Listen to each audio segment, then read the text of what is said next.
Hey everybody, welcome to the podcast. My name is John Bishop and you're listening to Conversations for Freelance Creatives. I'm glad you came back.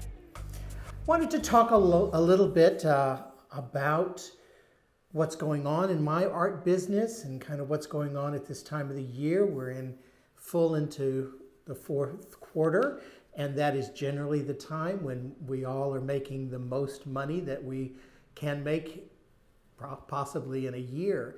And that really hasn't been the case for us in the past. So we're really trying some new things, and I wanted to talk about that and just to catch up with you guys and what's going on. The first thing I want to talk about is the new exhibitions that we're involved in. We're at some studios. There are about 60 artists in our building, and there are 6 buildings. So it comes out to about 400 artists total. And our building is called Silver Street Studios here in Houston. And because we're in this large warehouse kind of building, we have a lot of exhibit space on the walls. The management of the building allow us to put on our own exhibitions as tenants whenever they don't have the walls booked. And so we have an opportunity to do a really, really big exhibition, and I was on the curatorial and exhibition committee. So we just mounted a show that opened Saturday. It's called Without Limits, and that show is going to run for about 3 months, and we had 42 participating artists and almost 200 pieces of art to coordinate with the artists, to get them hung, to get them curated, to get them hung, to get the lighting, to get the marketing, the vinyl, and the stickers, and it's a huge undertaking. But I think the show looks really, really good. I think people really came out and participated in a way maybe they haven't in a while.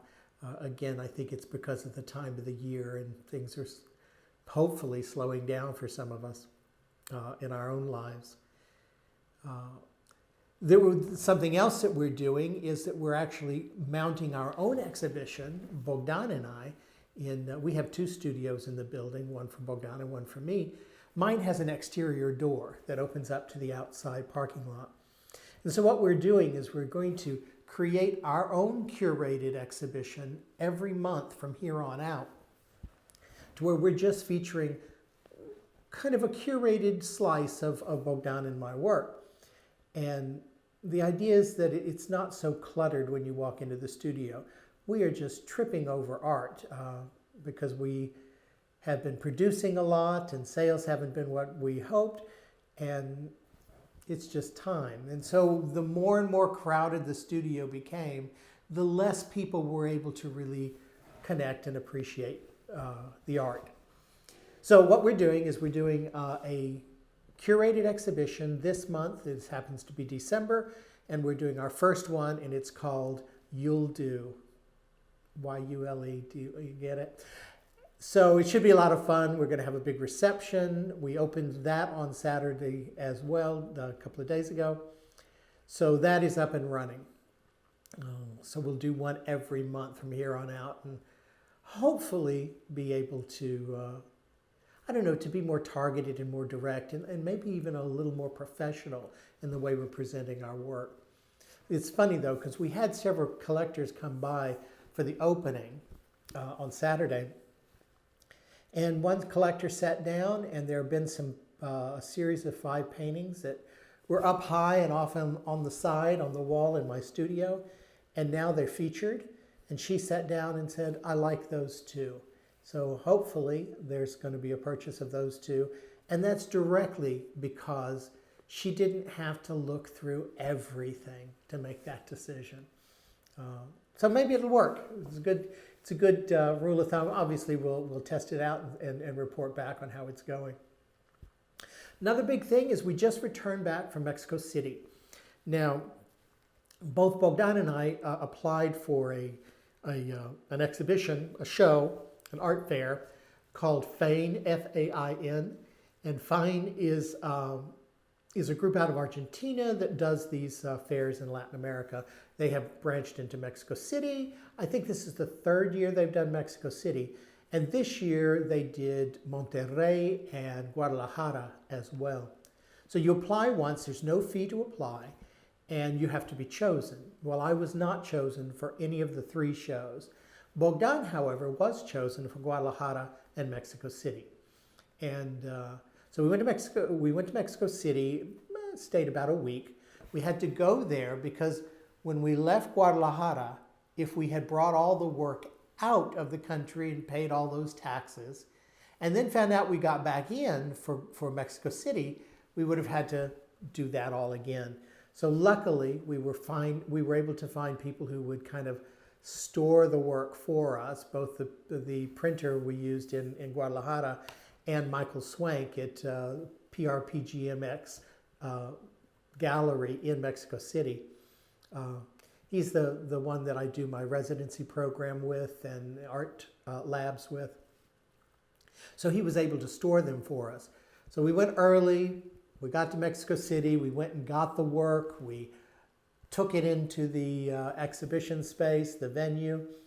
We were able to mount the work and have the show. Not a huge amount of sales. I mean, we sold one.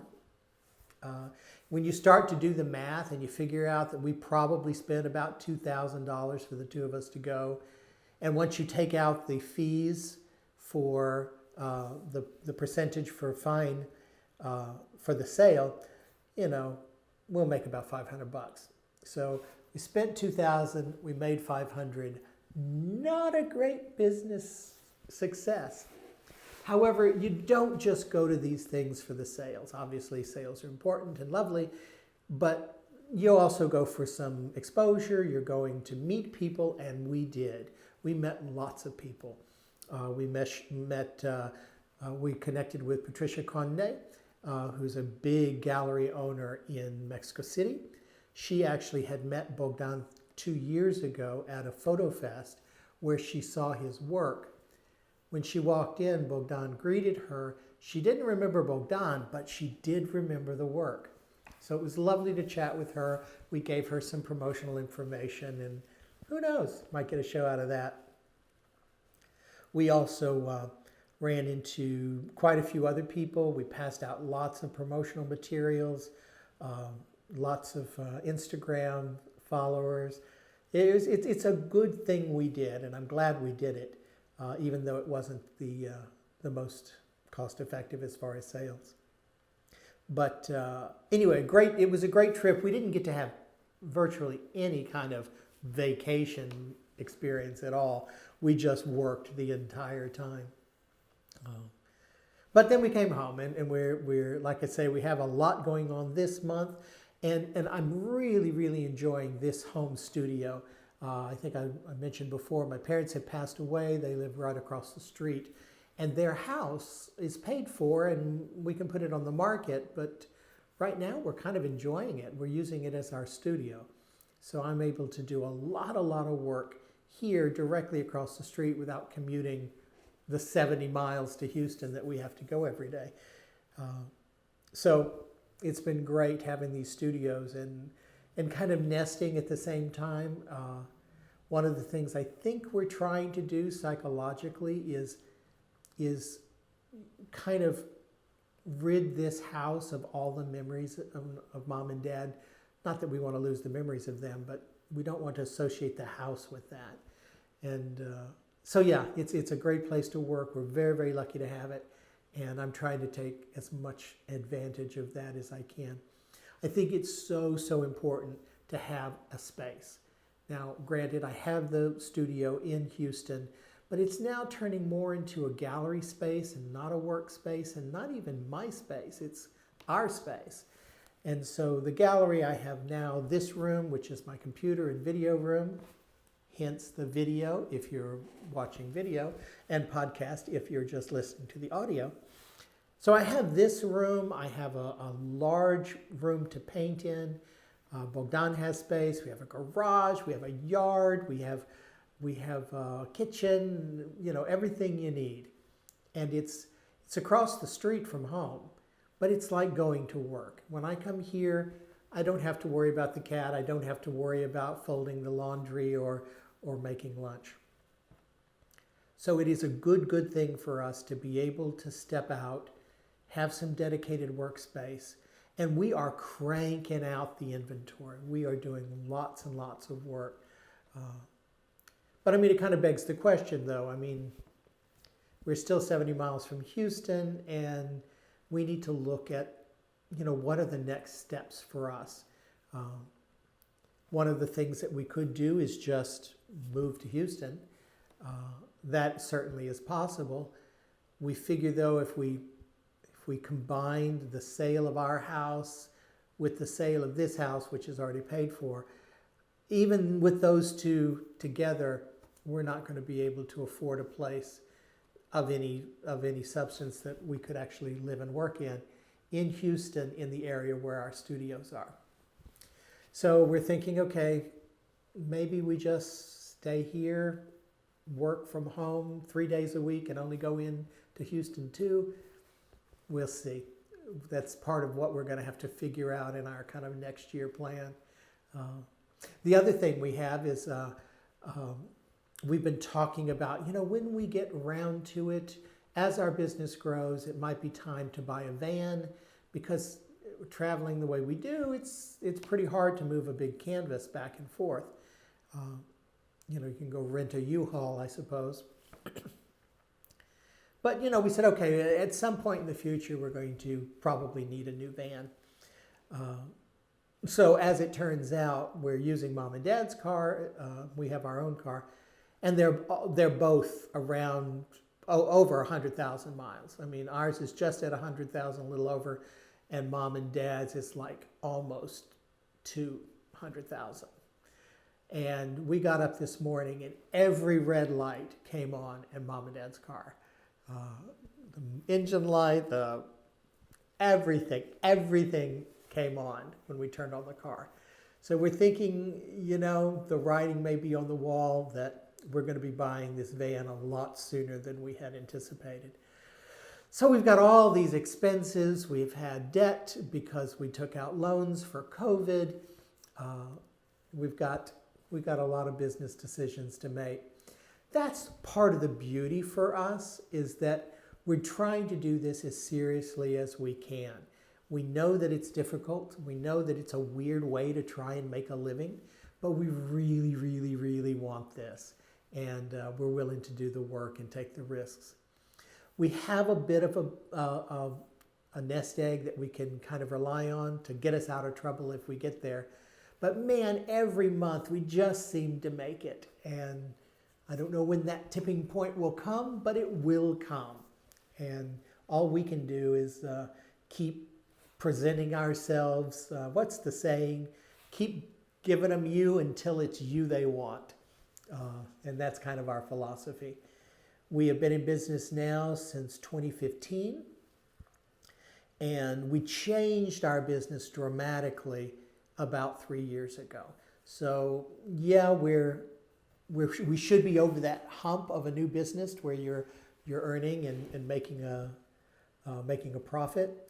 But because we changed the business so radically 3 years ago,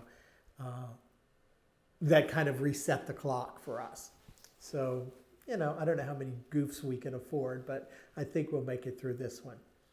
Things are going well. We're making sales. We're developing a real kind of relationship with some collectors. As I mentioned, we had this thing on Saturday, just an opening. It wasn't anything big. It was a holiday sale, as well as the opening of our You'll Do. But we had probably 6 collectors show up who just came to see us and a couple of other people they follow. So it is really nice to know that, 6 of the right people can make the world of difference, as opposed to hundreds of people who are the wrong people. It's been quite a blessing for us to get to know them and develop these relationships. But so yeah, it's approaching the end of the year.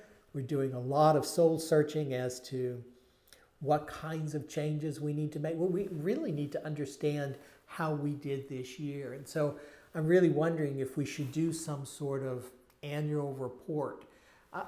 It's hard for me to justify, to understand how I would do that, and it's just for me and Bogdan. It seems like a lot of work and expense but I think it is really important, particularly this year, as we're making all kinds of changes with the death of mom and dad, to the re-evaluating where we're doing our work in studio space, and the idea that, you know, now that mom and dad are gone, there's nothing holding us to this particular place.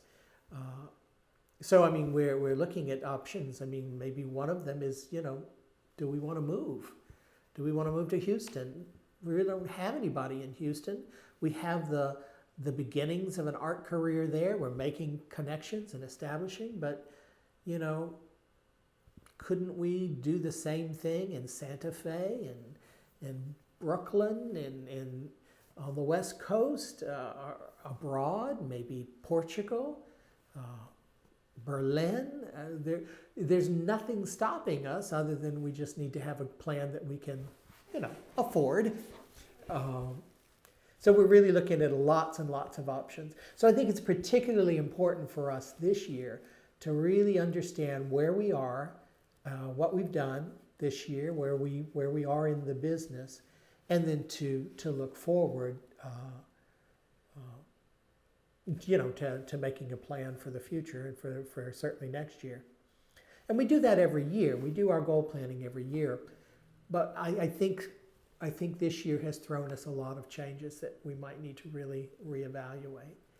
Another thing I thought we might do, I don't know if you guys are doing this, we create a lot of work in the period of 12 months, particularly because there's two of us. And at the end of those 12 months, we don't have room for all the things. We don't have any place to put it all. We've been stuffing the studio to capacity, but that doesn't work. We had a storage unit. Maybe we can get another storage unit in Houston. But we have this beautiful home here, plenty of room. We could store things here if we had a van to transport them. So, yeah, one of the things we thought we might do, though, is how do we telegraph to people what we've done without dragging all these paintings and photographs all over the state? And what we thought we might do is create a lookbook for both of us and kind of chronicling, here's the work that we've done in 2021. Here's a graphic printed book that you can thumb through to get a sense of what it is we did this year. And we can do that every year and create this library of work. Some will have sold, some won't, depends. But the idea is, how do we chronicle? I mean, we keep a record for ourselves. We use Artwork Archive, and we absolutely love it. And if you're not using Artwork Archives, you probably should. They're not a sponsor. I just love them. So yeah, we keep a good record of what we're doing, what we've created, all the information about it, including photographs, who we've sold it to, what kind of editions and how many are left and who has what. So we keep good records. That's important as heck. But I don't know what to do when somebody walks in the studio. I mean, because we've moved a lot of things out of my studio to create this gallery, when someone comes in and sits down, they only have 10 pieces of mine that they can look at. The rest is in storage. So if I wanted to give them an idea of what else I have, perhaps having a lookbook out and open for them to thumb through might be a good option. I noticed somebody had one in Mexico, and so they only had like 5 paintings out because we were limited in space as to where we could exhibit. And he had a lookbook out and open, and I noticed a lot of people did go and kind of thumb through that book where he had a lot more options.